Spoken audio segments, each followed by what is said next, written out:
Ladies and gentlemen, please welcome Academy Award winner Richard Dreyfuss.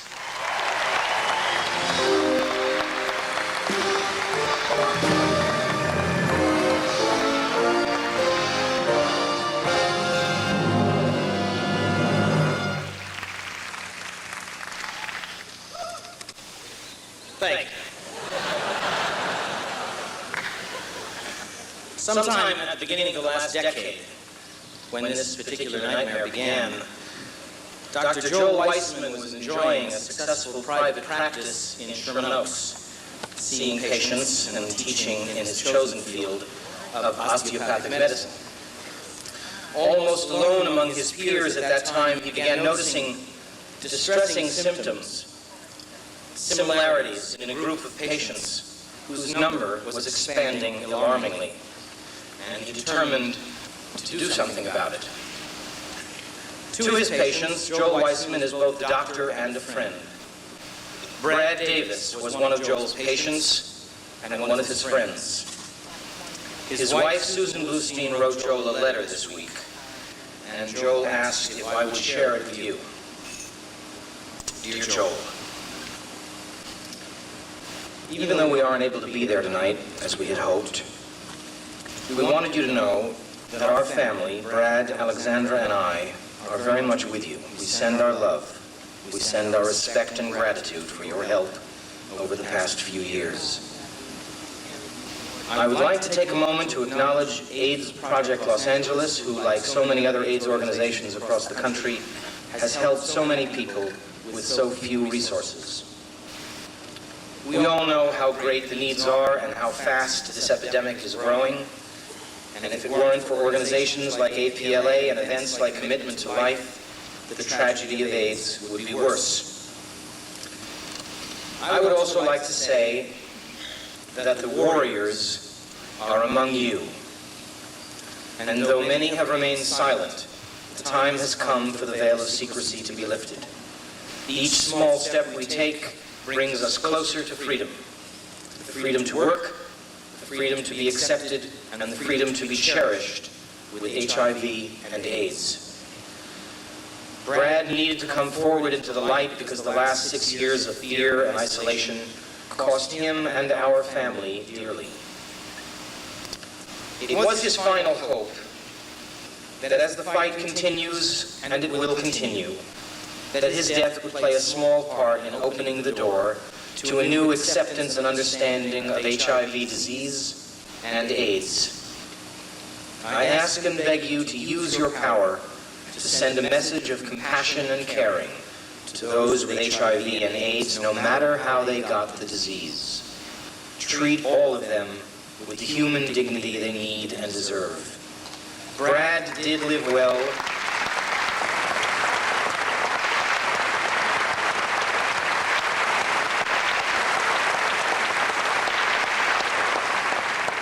Brad did live well. He did work well.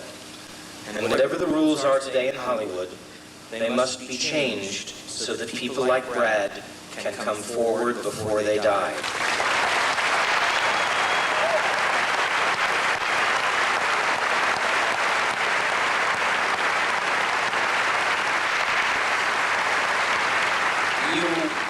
You in this room have the power to do something about AIDS. Let us celebrate our achievements tonight, and let's go to work tomorrow, more determined than ever to fight discrimination in this industry and commit ourselves to making a difference. Please, let Brad's death and the deaths of so many others make a difference. Let us gather next year and celebrate how far we've come. Dear Joel, congratulations tonight. You honor us all with the work that you do and the counsel that you keep. My fondest best wishes, Susan Bluestein, September 14th, 1991.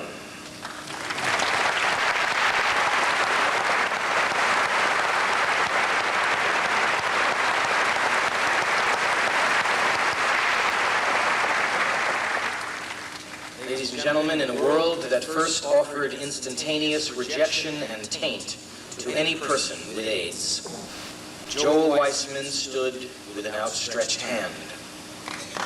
When the final history of AIDS is written, as it will be as we continue this fight, Joel Weissman's name will appear very early in the book and in very large type. It is with a great respect for those we've lost and for those we yet can save that we present this Commitment to Life Award to Dr. Joel Weissman.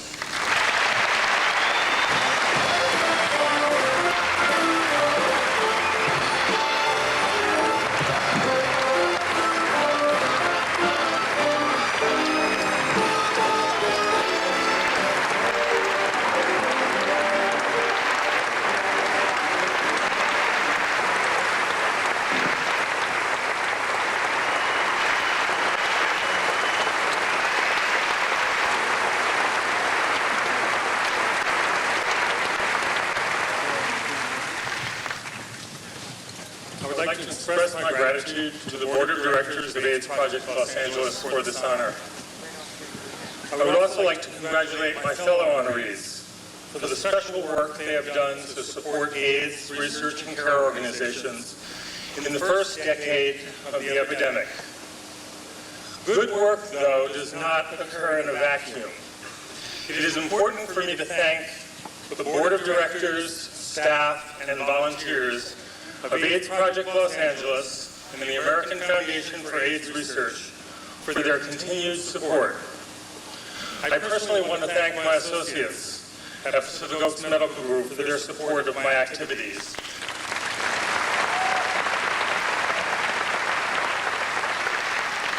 Especially my dear friend, Dr. Eugene Rogoski, my partner for 15 years.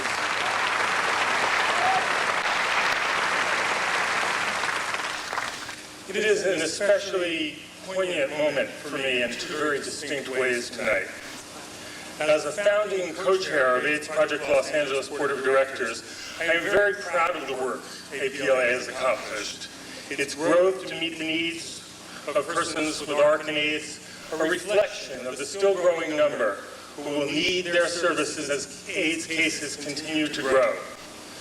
The demise of the AIDS epidemic has been greatly exaggerated by those who don't either care or understand the disease. We must continue to prepare for the needs of persons who will seek the services of APLA. We must call on the government to continue to fund AIDS research and care as a national priority.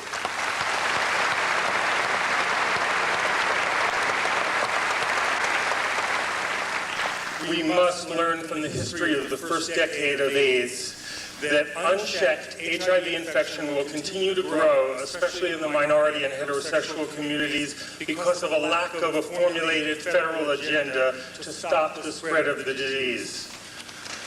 Just saying no has not worked for drug abuse, and it has not worked for to stop the spread of HIV.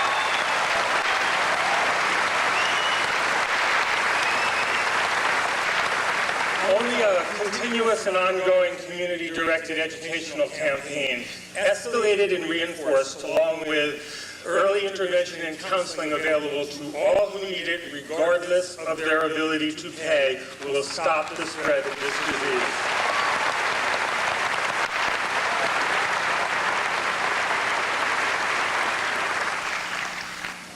Many of you know that 3 weeks ago, my lover of 10 years, Timbo, died of AIDS, 7 years after his first diagnosis.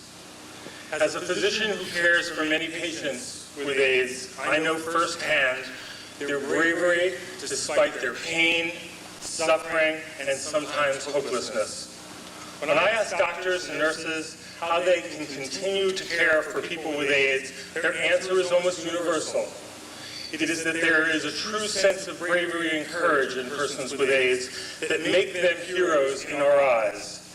They have helped develop most of the agencies which educate and care for persons with AIDS, staffing many volunteer positions. They are our most ardent activists. They are truly courageous, doing these things in spite of their own illness, a shining example of empowerment.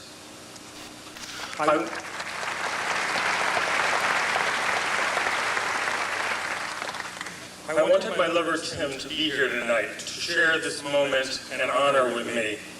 He believed in my work, and he gave me the strength and conviction to continue with it when it sometimes seemed easier to walk away from it.